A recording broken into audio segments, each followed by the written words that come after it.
In August of 1910, a baby named Agnes was born in what is known today as Macedonia. Agnes quickly grew into a sweet, lovely girl. Perhaps that is why she was given the nickname Flowerbud. Flowerbud's father, Nicola, was a merchant, and business had been going well. One day he told her, "My child, never eat a single mouthful unless you are sharing with others." So young Flowerbud, along with her brother Laza and sister Aga, often shared the plenty they had.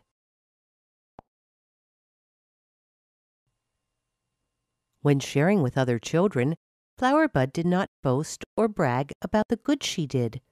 Her mother, Drana, always reminded her, "When you do good, do it quietly, as if you were throwing a stone in the sea."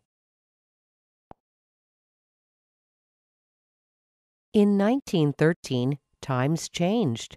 Families like Flowerbud's wished for independence, but were often attacked. Her father, Nicola, lost his life, and Flowerbud's family suddenly became very poor. In her teens, Flowerbud decided to join the Loreto sisters, becoming a nun and a teacher for young girls. Now called Sister Teresa, she was sent on a ship to India. Her heart ached when she landed and witnessed families even poorer than her own. One day, a man handed Sister Teresa a very weak, blind child. He worried that she would not want him, but Sister Teresa took the little child into her arms. She said she would be the child's second mother. A few years later, Sister Teresa officially became known as Mother Teresa. She worked as a teacher for nearly 20 years until once again, times changed. Another war was upon the world. One day, there was no food for the teachers and students at her school. Though it was against the rules to leave the grounds, Mother Teresa bravely left in search of something to eat. Many people were killed that day, but Mother Teresa returned safely with rice.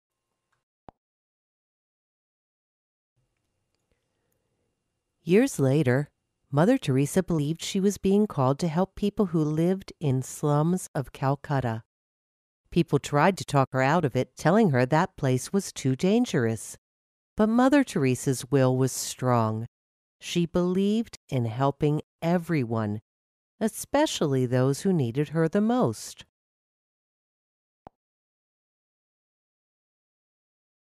With no teaching supplies, Mother Teresa scratched the alphabet in the dirt. Poor children gathered around her in large numbers and began to learn for the first time. Soon, the people of Calcutta began to respect and admire Mother Teresa.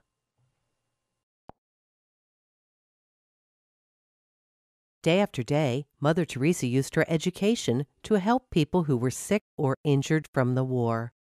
She soon learned that there were too many people to treat.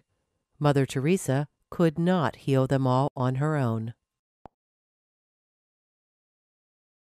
Then one of her former students joined her. The girl took the name Agnes in honor of Mother Teresa's birth name. Many other young women were inspired to follow Mother Teresa and help the poor and sick too.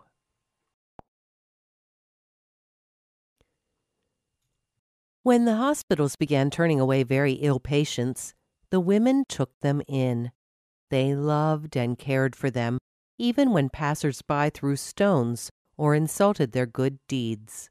In these times, Mother Teresa led by example, teaching the women to never give up.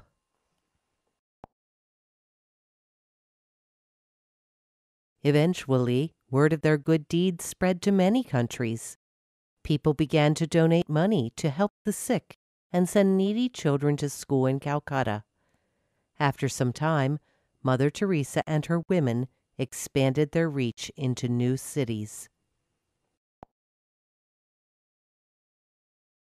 Years later, Mother Teresa and her missionaries of charity moved on to new continents. Her messages of peace and love spread to South America first. Projects began in Africa, the Middle East, the Caribbean, Asia, Australia, America, and all across Europe. Despite the fact that Mother Teresa's message had reached many parts of the world, many people still criticized her. They said her efforts were too small and didn't add up to much. Mother Teresa replied, "I do not add up. I only subtract from the total number of poor and dying." Throughout fires and accidents and many hard times, Mother Teresa never became discouraged. She believed God doesn't require us to succeed. He only requires that you try. Mother Teresa worked for the poor until the end of her life. When Mother Teresa passed away in 1997, her sisters in faith numbered nearly 4,000 and lived in more than 120 countries around the world. 6 years later, Pope John Paul II officially made her a hero by declaring her a saint. Today, many of the wise words of Mother Teresa have been recorded. Around the world, her quotes still inspire people of every age to begin becoming nicer to one another. So, how does Mother Teresa encourage us to start being better to one another? It's actually very simple. Peace begins with a smile. When we care for other people like Mother Teresa has shown us, we too can become a hero for peace.